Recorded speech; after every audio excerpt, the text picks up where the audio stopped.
Nah, saya sudah beberapa kali menyampaikan tentang bagaimana kita berdamai dengan Allah. Sebab tidak mungkin kita bisa berdamai dengan diri sendiri kalau kita belum berdamai dengan Tuhan. Ya, Tuhanlah yang memperdamaikan kita dengan semua sehingga kita mampu untuk menerima segala apapun yang terjadi termasuk diri kita sendiri. Berdamai dengan diri sendiri merupakan suatu keadaan di mana kita dapat menerima semua hal yang telah terjadi pada diri kita. Baik di kehidupan yang lalu, baik apa yang sedang kita alami, dan dalam bentuk fisik kita yang mungkin tidak sempurna, yang mungkin tidak menarik, banyak hal yang mengecewakan, bahkan kita pernah terluka secara psikologis, diperlakukan dengan tidak adil. Nah, kita harus berdamai dengan semua ini. Sebab percayalah kalau kita tidak bisa berdamai dengan semua ini, kita tidak akan mungkin bisa menjadi berkat bagi orang lain. Sekali lagi, tidak mungkin kita bisa menjadi berkat bagi orang lain. Apalagi seorang pemimpin, dia tidak akan mungkin menjadi pemimpin yang baik kalau dia belum bisa berdamai dengan dirinya. Ya, nanti akan ada semacam kemarahan, kekecewaan, sesuatu yang dia lakukan hanya untuk kepentingan keinginannya. Dia nggak akan mungkin menjadi berkat. Tidak akan mungkin. Itu sebabnya kita mau belajar hari ini. Bagaimana bagian yang berikutnya ini kita bisa berdamai dengan diri kita. Next slide, kita akan lihat. Saudara sekalian dikasih Tuhan, dalam 2 Timotius 2 ayat 3 dikatakan begini. Ikutlah menderita sebagai seorang prajurit yang baik. Ingat, prajurit yang baik dari Kristus Yesus. Jadi kita semua ini adalah laskar-laskar Tuhan, prajurit-prajurit Kristus yang harus berjuang memenangkan medan pertempuran. Pertempuran kita itu mengalahkan kuasa kegelapan. Peperangan kita itu mengalahkan kuasa-kuasa kegelapan yang sedang menarik banyak orang untuk keluar dari jalan-jalan Tuhan. Untuk tidak lagi serius berperkara dengan Tuhan. Itulah peperangan kita. Kita harus menjadi prajurit yang baik. Tetapi kalau kita lihat di ayat yang keempat dikatakan demikian. Seorang prajurit yang baik itu adalah seorang yang sedang berjuang, tidak memusingkan dirinya dengan soal-soal penghidupannya. Supaya dengan demikian ia berkenan kepada komandannya. Siapa komandan kita? Yesus Tuhan kita. Dialah junjungan ilahi kita. Dialah yang menjadi panutan kita. Dialah pemilik hidup kita dan kepadanya lah kita mengabdi. Maka seorang prajurit yang sedang berjuang dikatakan tidak memusingkan dirinya dengan soal-soal penghidupannya. Apapun itu. Baik soal masa depan, makan, minum, jodoh, mengenai pekerjaan, segala sesuatu yang menurut teori Maslow, hukum piramida itu, manusia itu punya basic need. Basic need-nya itu sandang, pangan, papan. Itu harus dicukupi, itu harus dipenuhi, itu harus dimiliki supaya manusia itu bisa naik pada level berikutnya. Kalau tidak, manusia tidak akan pernah naik pada level berikutnya. Maka Tuhan itu selalu membawa kita pada keadaan di mana kita itu cukup. Tidak berkelebihan sehingga kita melupakan Tuhan, tidak berkekurangan sehingga kita mempermalukan Tuhan. Kondisi cukup itu membuat kita selalu berharap dan mengerjakan bagian kita dengan baik. Nah, hari ini kita mau belajar bahwa seorang prajurit yang baik itu adalah mereka yang berjuang tidak memusingkan dirinya dengan soal-soal penghidupannya. Inilah yang disebut dengan berdamai dengan diri sendiri. Karena dia sudah selesai dengan dirinya. Dia tidak lagi mencari apa yang menguntungkan, apa yang membuat dia bisa eksis, bisa menjadi begitu hebat dan mendapatkan semua yang diinginkan. Yang begini pasti belum selesai. Yang begini pasti tidak akan menjadi berkat. Siapapun dia, mau rohaniwan kayak, mau eporus, mau bisop, kalau hidupnya belum berdamai dengan dirinya sendiri, dia pasti akan mencari apa yang menguntungkan dirinya. Kemarin saya khotbah direkam dan saya sempat potong untuk menjadi reels. Itu di media sosial saya bikin bahwa pemimpin yang masih mencari kepentingannya itu menjadi pemimpin yang tidak mungkin menjadi berkat. Karena dia akan menggunting bulu dombanya untuk menghangatkan tubuhnya. Dia nggak akan mungkin berani berkorban, apalagi berkorban nyawa. Padahal seorang gembala yang baik itu dia bersedia ya memberikan nyawanya supaya setiap kawanan domba yang digembalakannya itu bisa diselamatkan oleh Tuhan, berjumpa dengan Tuhan. Ya. Nah, itu sebabnya hari ini mari kita belajar ketika mengikut Tuhan, kita tidak mempersoalkan dengan hal-hal penghidupan kita. Tuhan pasti tahulah. Tuhan pasti tahu. Gak mungkin Tuhan biarkan kita itu dalam keadaan melarat, kesusahan. Lalu dia bilang, carilah aku, ikutlah aku. Gak mungkin. Karena Tuhan juga ngerti basic need-nya itu, kebutuhan dasar manusia, sandang, pangan, papan. Gak mungkin Tuhan gak cukupkan. Gak mungkin.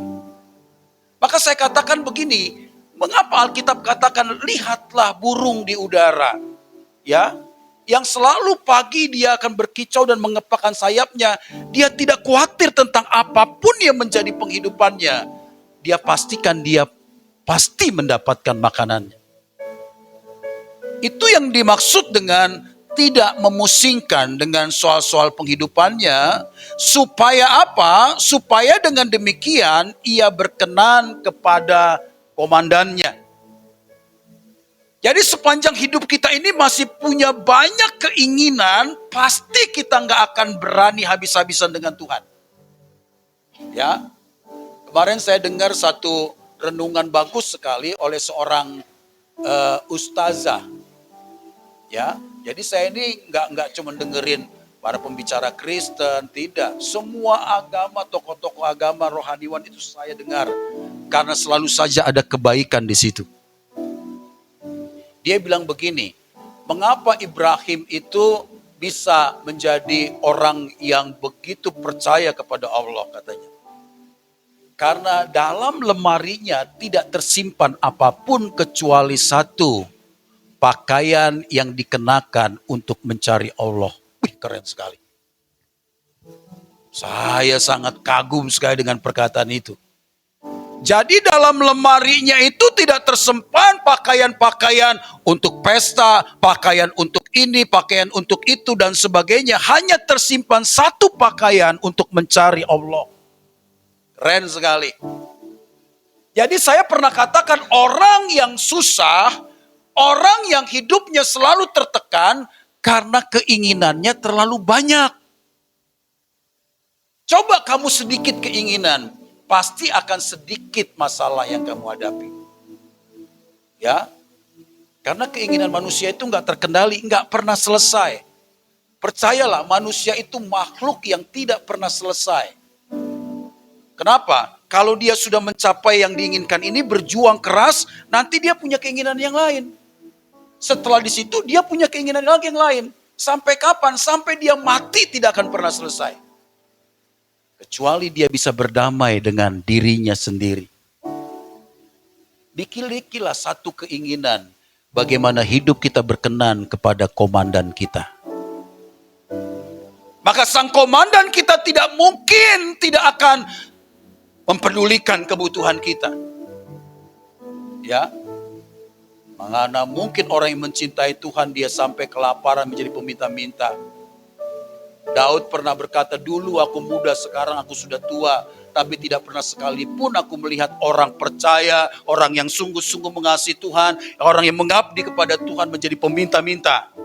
Tidak mungkin.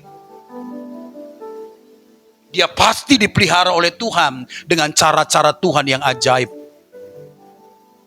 Ya. Lihatlah Nabi Allah pun dalam keadaan yang sudah sangat terpencil, tidak mungkin mendapat pertolongan. Tuhan bisa kirim burung gagak untuk mencukupi kebutuhannya. Jadi cara Tuhan memberkati kami gitu, aneh-aneh gitu. Jadi saya ingat, oh pantas ya, Tuhan bisa kirim burung gagak untuk mencukupi kebutuhan Nabi Allah itu. Lah kita yang gak percaya kepada Tuhan ini yang kadang-kala pusing. Padahal kalau hidup kita berkenan pada komandan kita, masa sih Tuhan gak berkati kita? Ya, itu saja kuncinya. Kan firman Tuhan yang bilang, cari dulu kerajaan Allah maka semuanya ditambahkan kepadamu. Kita balik, cari dulu dunia, nanti Tuhan belakangan, udah kira-kira peot, udah mau menuju ke ajal, baru kita bilang Tuhan inilah hidupku. Kalau udah peot ya jalannya udah susah gini, Tuhan ini hidupku, ku serahkan. Mau diapain orang begini? Jalan aja udah susah, nggak bisa dilibatkan untuk pekerjaan Tuhan, nggak bisa dipakai untuk pemberitaan Injil. Mumpung kita produktif, kita kuat, disinilah waktunya kita mengabdi pada komandan kita. Katakan amin. Jadi jangan pusing dengan masa depanmu. Jangan pusing dengan jodohmu. Jangan pusing dengan karirmu. Jangan pusing tentang apapun kata firman Tuhan. Karena Tuhan jamin dia pasti pelihara kita. Pasti. Hanya orang-orang yang bodoh lah yang meragukan tentang pemeliharaan Tuhan. Makanya firman Tuhan katakan, biarlah kita sungguh-sungguh hidup berkenan kepada komandan kita, Yesus Tuhan kita. Saya akan mulai cerita karena ini berbicara tentang seorang prajurit. Pada waktu Amerika berperang, mereka masuki wilayah Irak. Ya, tentu di sana tidak ada internet karena semuanya hancur porak-poranda. Maka yang ada adalah ketika berhubungan dengan orang tua, dengan pacar, itu ada nanti bantuan lain, maka surat-surat itulah dibawa oleh mereka yang akan datang lagi, kan begitu yang menyusul. Jadi semuanya dapat surat nih dari pacarnya, dari orang tuanya, dari apa gitu ya. Tapi si John ini mendapatkan surat juga dari pacar. Kalau yang lainnya baca sambil senyum-senyum, sambil begitu. Kalau si John diam, terpaku. Karena isi surat dari pacarnya dia berkata begini, mulai hari ini saya memutuskan untuk tidak lagi menjalin hubungan denganmu. Aku sudah memiliki teman baru dan kami berjanji tidak lama lagi kami akan menikah. Maka kirimlah semua foto-fotoku yang ada padamu yang terbaik karena itu akan kupajang menjadi foto prewed. Nanti waktu wedding itu akan aku pajang katanya. Dia membaca, bayangkan orang yang ada dalam medan pertempuran itu harus secara psikologis dia betul-betul tenang, dia betul-betul mantap supaya dia berani berjuang. Tapi dalam keadaan seperti itu John membaca dan dia kumpulkan semua foto-foto pacarnya. Dia bilang begini di surat itu, inilah semua foto-foto yang ada padaku tentang kamu.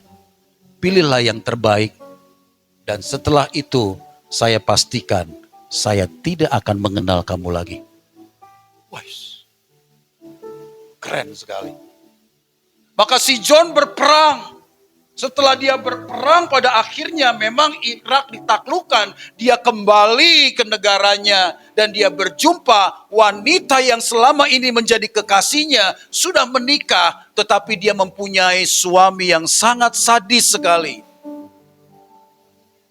Ini kisah nyata. Sadis sekali.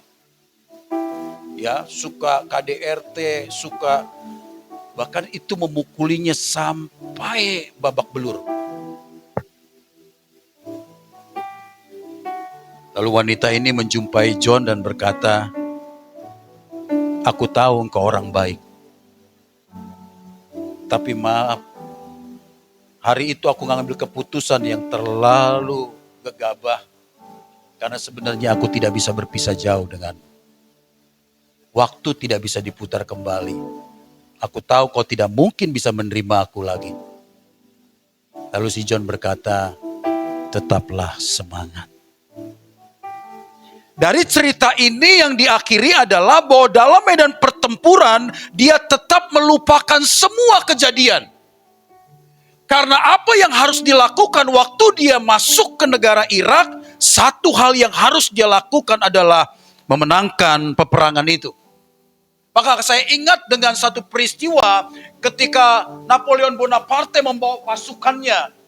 Dia pakai satu perahu besar dengan pasukannya, dan setelah dia berlabuh di satu tempat di mana disitulah dia akan memerangi musuhnya, dia berkata kepada pengikutnya, bakar kapal itu.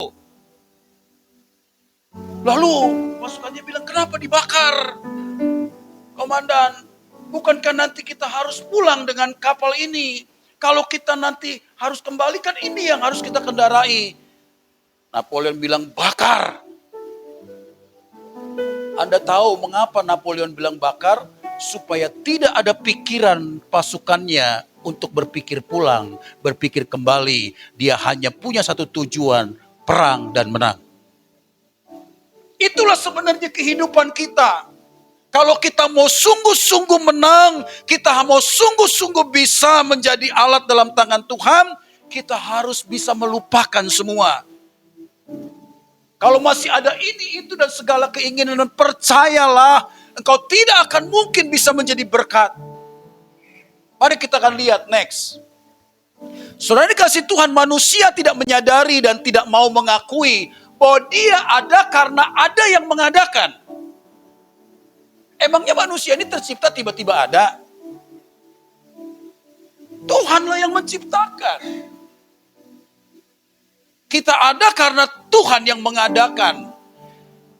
Sehingga hampir semua orang hidup hanya untuk kepentingan sendiri. Seolah-olah hidupnya itu miliknya. Seolah-olah dia bebas melakukan apa saja. Nah, kalau Tuhan menciptakan kita, dia pasti punya tujuan. Gak mungkin saya membuat sesuatu tanpa tujuan. Ini namanya orang iseng yang sebenarnya cuman gak tahu dia mau apain hidupnya. Tuhan gak mungkin begitu. Dia menciptakan kita dengan satu tujuan. Secara umum tujuannya adalah mempermuliakan dia dan menjadi berkat bagi banyak orang. Tapi secara spesifik temukan tujuan Allah dalam hidupmu. Jangan sampai kita bilang, saya gak tahu loh Tuhan mau apa. Saya mau katakan begini, kadang kala Tuhan itu gak bisa dipahami. Jujur saja sampai hari ini, saya kadang-kadang gak ngerti Tuhan mau apa dengan hidup saya. Saya ini seperti orang yang sedang diinjek-injek, dicabik-cabik, dihabisin Tuhan begitu. Dan saya ngerti kenapa saya sampai ada di kota Medan ini.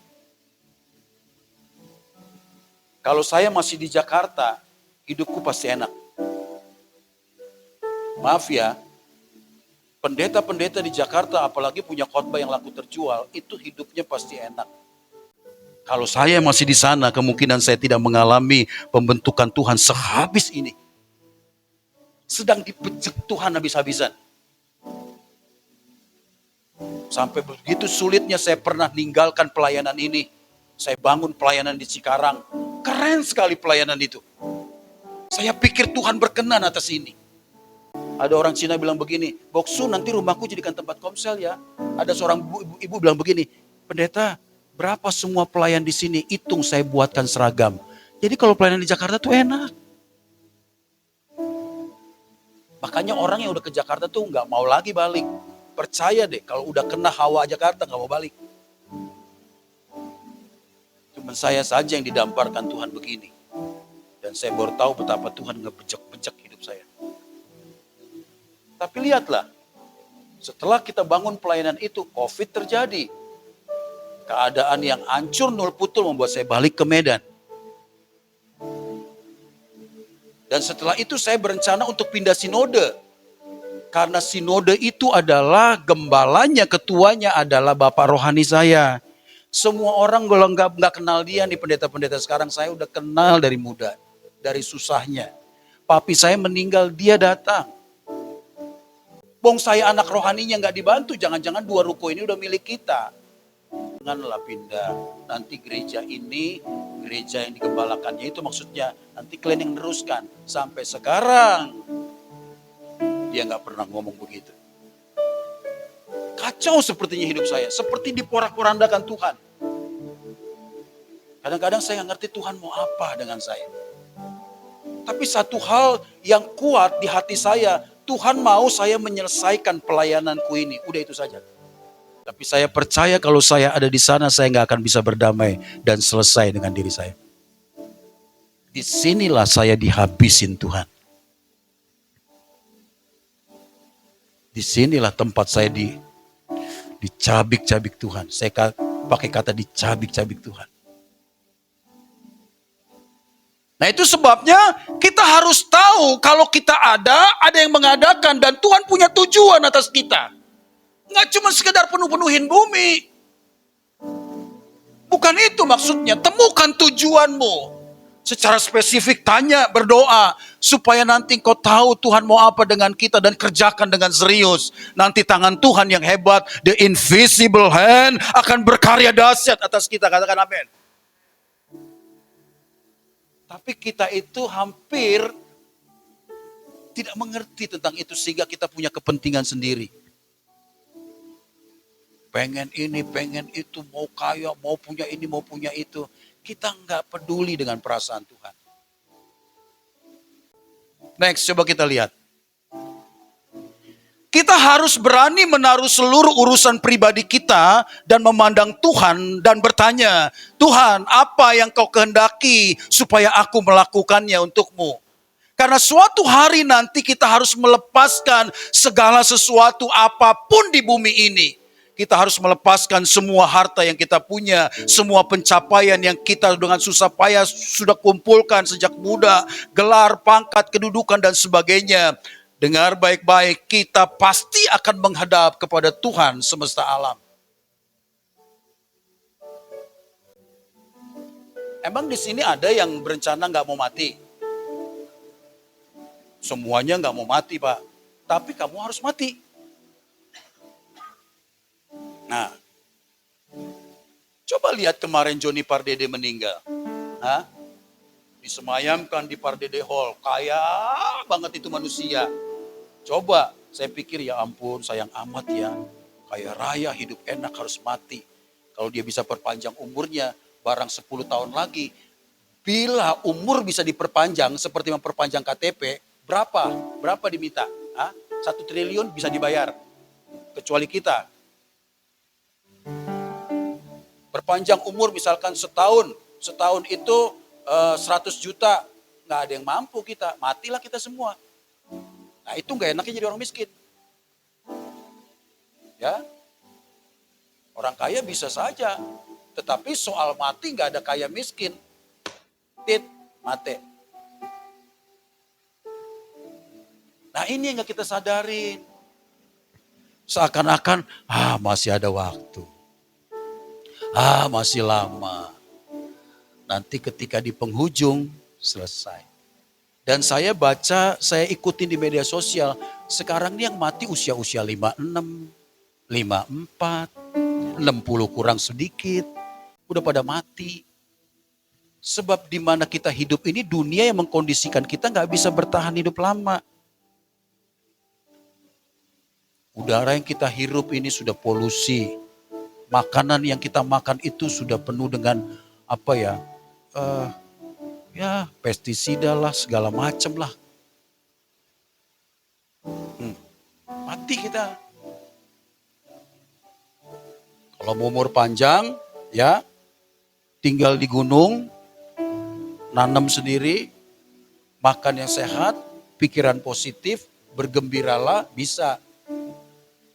Karena di daerah Ocean Blue, kalau Anda baca di Google, itu orang-orang yang hidup 100 tahun ke atas, 120, bahkan 99 tahun masih bisa main selancar ski.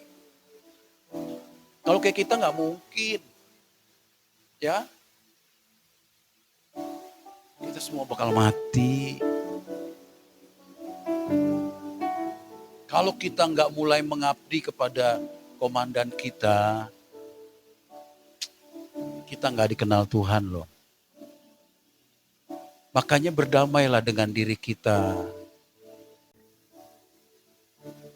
Saya di usia-usia 50-an begini saya baru bisa mulai berdamai dengan diri saya. Saya ini takut Tuhan loh. Kalau saya nggak takut Tuhan, ngapain saya bertahan di sini? Itu doang. Saya bilang sama istri saya, Nanti kalau kita salah langkah, Tuhan bisa gebukin kita loh. Jangan-jangan anak-anak kita nanti gak diberkati Tuhan. Kehidupan kita semakin sulit. Karena ini pekerjaan Tuhan. Kalau ini sebuah restoran, ya gak maju, saya gampang ninggalin. Dalam hitungan detik saya tinggalin saja gampang. Ini pekerjaan Tuhan. Maka itulah yang menjadi ketakutan saya, mengapa saya tetap harus dan berdamai dengan diri saya harus tetap setia dan bertahan dalam situasi yang tidak mudah. Wah, kalau saya masih mau cari-cari dunia, sudah tinggal saya pergi saja.